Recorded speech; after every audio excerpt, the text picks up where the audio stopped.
C'est fou à quel point Jonathan Majors est littéralement partout en ce moment.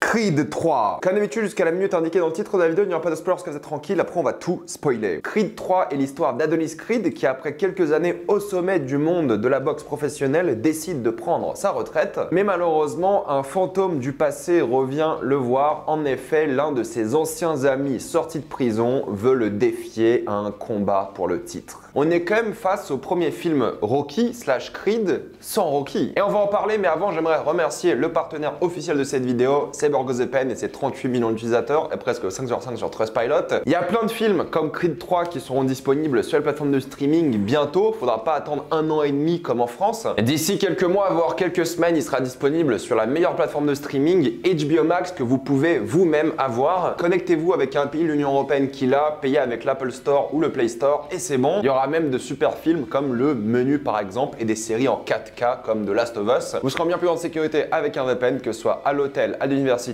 ou à la bibliothèque. Vous pouvez partager un compte avec cette personne au total, c'est disponible sur tous vos appareils préférés. Tout le monde peut l'utiliser en quelques clics, c'est fait, c'est super simple. Vous pouvez vous-même essayer. En effet, vous avez 45 jours satisfaits ou remboursés et vous avez une assistance technique en français 24h/7. Utilisez le lien dans la description, dans le commentaire épinglé, afin de vous abonner à CyberGoThePen et bénéficier de 83% d'adduction plus 4 mois gratuits. Foncez sur l'offre. Creed 3, c'est un projet quand même assez intéressant parce que c'est en effet la première fois que Rocky Balboa n'est pas présent. Le film se fait sans lui et il y a aussi un autre truc intéressant, c'est que c'est la première réalisation de Michael B. Jordan qui joue dans le film. Et c'est vrai que moi, la saga Creed, je l'ai toujours vraiment beaucoup apprécié. Creed 1, je le trouve vraiment très bien en tant que film Rocky, carrément dans mes préférés. Creed 2, j'ai aussi surkiffé, j'ai passé un super moment devant, j'avais grave la pêche. Et Creed 3, c'est peut-être l'un des films les plus étranges parce que tout était là pour me plaire et ça m'a plu, je dois être honnête, mais j'ai l'impression que c'est le film Creed le moins hypant, le moins excitant. Genre, je me rappelle dans le premier, j'étais à fond dedans quoi. C'était plein de séquences mémorables, j'étais vraiment enthousiasmé par l'histoire, par la rivalité. Pareil pour le deuxième, il y avait un truc vraiment personnel. Et là, le troisième, il y a plein de trucs que j'adore, plein de trucs que j'aime beaucoup. Mais je vous jure, je suis sorti du film en me disant, c'est déjà fini? C'était ça la fin? Il y a plein de trucs que j'aime beaucoup, c'est que premièrement, j'aime beaucoup la relation entre du coup Creed et le personnage de Jonathan Majors, Diamond. Ok, certes, ils ont inventé une histoire de je ne sais où pour lui créer un rival personnel. Et c'est ultra prévisible qui est ce personnage. Mais c'est juste qu'au fait, le début est super cool parce qu'ils sont très humains. Ils sont très rationnels, ils se comprennent, ils se parlent, tout est expliqué par leur passé, pourquoi ils se comportent comme ça. Et j'aime beaucoup la manière dont c'est honnête et juste ils discutent. Pas besoin de se tabasser la gueule quoi. Juste tu peux parler avec quelqu'un, c'est ce que font les adultes en général. Et j'ai l'impression qu'il y a un virage qui est pris pour rendre le personnage de Jonathan Majors méchant, pour justement créer un antagoniste. Parce qu'il fallait des enjeux à la fin. Et moi le problème que j'ai, c'est que je trouve que le premier combat du film, je vous dirai pas c'est qui avec qui, est bien plus impactant que le deuxième. Limite, je le trouve plus personnel que le deuxième. Et ça, je trouve que c'est problématique. J'en parlerai en spoiler pour plus de détails, mais juste que la relation au début est géniale parce que c'est des adultes qui se parlent, ils se présentent leur famille. Jonathan Majors rejoint un peu le cercle social d'Adonis et c'est juste très mature.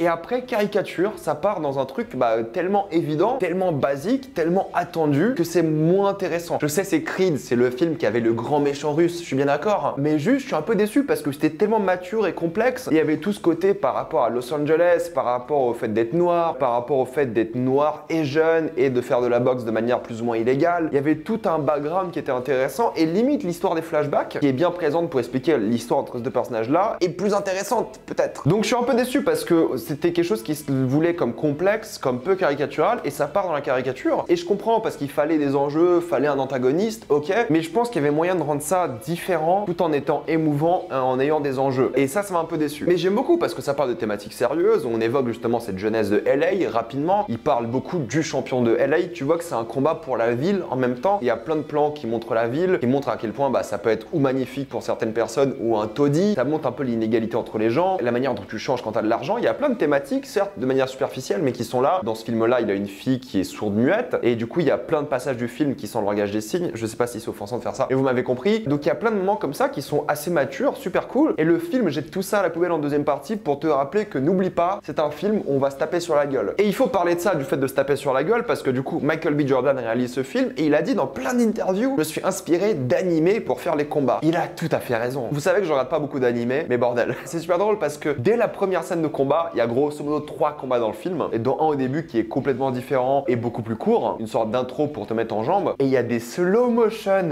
hilarants. Des fois, t'as des zooms sur les yeux de Michael B. Jordan, ensuite sur le zoom de la partie de la personne qui va taper, et ça fait très animé. Après, t'as un giga slow motion du point qui tape, t'as la transpiration qui saute du corps, donc t'as un plan de ce côté-là où il prend le coup, t'as toute la sueur qui s'en va, mais aussi du dos où tu vois la sueur du dos qui s'en va aussi. C'est filmé dans un ring où tu vois clairement les fonds verts, j'ai l'impression. C'est des fonds verts ou la fameuse technologie du volume, mais c'est filmé comme un match de foot, c'est-à-dire qu'il y a un giga focus sur les personnages et tout le reste est méga flou. Ils vont tellement vite, il n'y a pas assez d'images par seconde. Et en fait, c'est la première fois que je me dis, là, il fallait 48 images par seconde. Là, ça fait jeu vidéo en 24, il fallait 48. Je vous jure, les combats sont tellement flous parce qu'ils vont tellement vite et ils sont tellement focus, ça fait animé quoi. Vous savez, dans les animés, quand il n'y a pas d'arrière-plan et tu vois que les personnages qui se tapent, ça faisait carrément ça. Et plus tard dans le film, ça va encore plus loin. Je vais pas vous dire ici pourquoi, mais ça va tellement loin que ça devient abstrait. Et moi, j'ai kiffé. Et honnêtement, j'aime bien cette tournure. On est passé du plan séquence ultra réaliste dans Creed 1 à des combats d'animé dans le 3e et j'ai trouvé ça plutôt bien. Ça va déranger plein de gens, mais moi, j'ai bien aimé la tournure artistique en me disant, ok, c'est assumé, ça y va à fond et ça se fait plaisir. On dirait un animé combiné à un jeu vidéo. Plein de gens vont détester. Je suis tout à fait d'accord avec ça, mais j'ai passé un bon moment. En fait, c'était ça ou revoir les mêmes combats de boxe comme d'habitude que t'as vu dans plein de films depuis. Et là, au moins, il a fait un truc un peu différent et j'ai bien aimé. C'est pas Raging Bull non plus, hein. Et c'est là qu'il y aura le plus de mise en scène, le plus d'idées, même s'il y a pas mal de choses qui sont faites sur la composition du cadre pour montrer la séparation entre deux personnages. Et des fois, le cadre de la caméra est comme un mur imaginaire. Donc, il y a plein de trucs qui sont faits sur la séparation parce qu'il y a plein de séparations dans le film. Il y a la séparation entre ces deux personnages qui sont pas connus depuis 18 ans, qui se revoient après tant d'années. La séparation avec sa fille qui parle pas et du coup, des fois, il a du mal à communiquer avec elle. Il y a plein de moments de séparation dans le film. C'est assez superficiel, mais bon, ça y va. Et en termes de mise en scène, il assume plein de moments à la Showtime, à la HBO, où il fait genre c'est un documentaire Showtime ou HBO. Et ça, j'ai beaucoup aimé aussi. Ça a rendu le truc plus réaliste pour les gens comme moi qui regardent la boxe anglaise, surtout les poids lourds. T'es complètement immergé dedans et ça marche du tonnerre. Il a bien mis en scène son film et je suis assez content pour ça. Et je trouve qu'en termes de rythme, le film s'en sort plutôt bien. Les effets spéciaux, à certains moments, tu vois clairement qu'il y a des trucs qui sont un peu louches. Et les combats, pour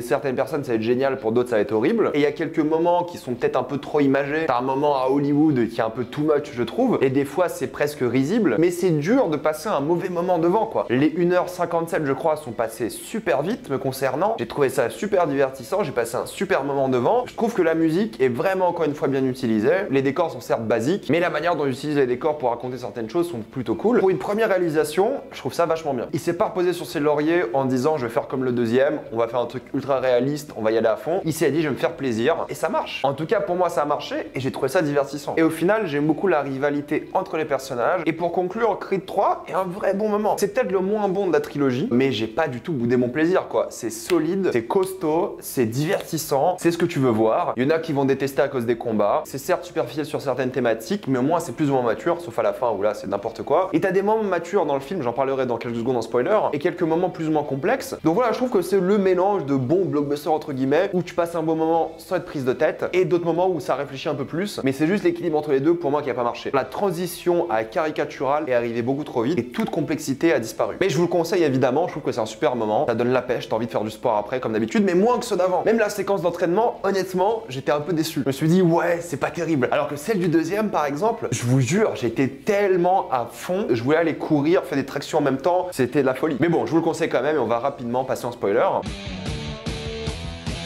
Il y a plein de choses que j'ai bien aimé. Alors, premièrement, pour parler de la relation entre deux personnages principaux, je trouve qu'il est vachement bien parce qu'ils sont matures. Ils se parlent, comme je vous l'ai dit, et même à la fin, après tout le moment caricatural où t'apprends qu'au fait, c'est lui qui a blessé Drago pour justement avoir une chance, du coup, il a manipulé tout ça, et à la fin, ça devient un connard parce qu'il veut se venger. J'aime bien la thématique de la vengeance, mais c'est trop caricatural. Oui, tu sais qu'il a menti depuis le début et qu'il manipulait plus ou moins Adonis, mais c'est juste trop simple. J'aurais bien aimé qu'il soit plus mature, et à la fin, il est mature. Après le combat, quand il a perdu, il se parle gentiment. T'as pas besoin de te sentir coupable parce qu'on était que des enfants. enfants. Ils se disent les choses. D'ailleurs, la femme, Tessa Thompson, la voix de la raison, comme d'habitude. Mais ils se disent les choses et j'aime bien. Mais tout ce entre-milieu-là où la vengeance prend le dessus sur les deux, d'un côté la culpabilité et la vengeance, c'est trop simple, c'est trop caricatural. Et je suis pas fan. Et le fait d'avoir rendu le premier combat de Diamond plutôt sale, c'est-à-dire qu'il fait plein de choses qui lui font perdre des points, etc., je trouve que c'est pas la bonne solution. En vrai, pour moi, il aurait dû gagner ce combat à la régulière et ensuite mettre Creed dans une position où son poulain s'est fait battre par l'un de ses anciens amis et rendre ça moins personnel. C'est devenu un antagoniste. Il y aurait eu d'autres raisons qui auraient pu être marketing, économique, qui aurait pu être que ce gars-là devient un connard mais plus que ce qu'il est là ou différemment. Pour moi, l'équilibre n'a pas été trouvé et je suis un peu déçu par ça. J'ai été beaucoup plus investi dans le premier combat de Diamond parce que t'avais une vraie underdog story comme ils le disent et t'as envie qu'il gagne quoi. Alors que tu sais que c'est le méchant mais t'as envie qu'il gagne. Et le combat final quand il arrive tellement vite et il se finit tellement vite que lorsqu'il se finit tu dis ah ouais déjà ça va trop vite. C'est combat de Diamond, entraînement, deuxième combat de Diamond dure très peu de temps. J'adore la séquence imagée où on passe du deuxième round au 11e où ils sont dans une cage littéralement. T'as cette musique qui est presque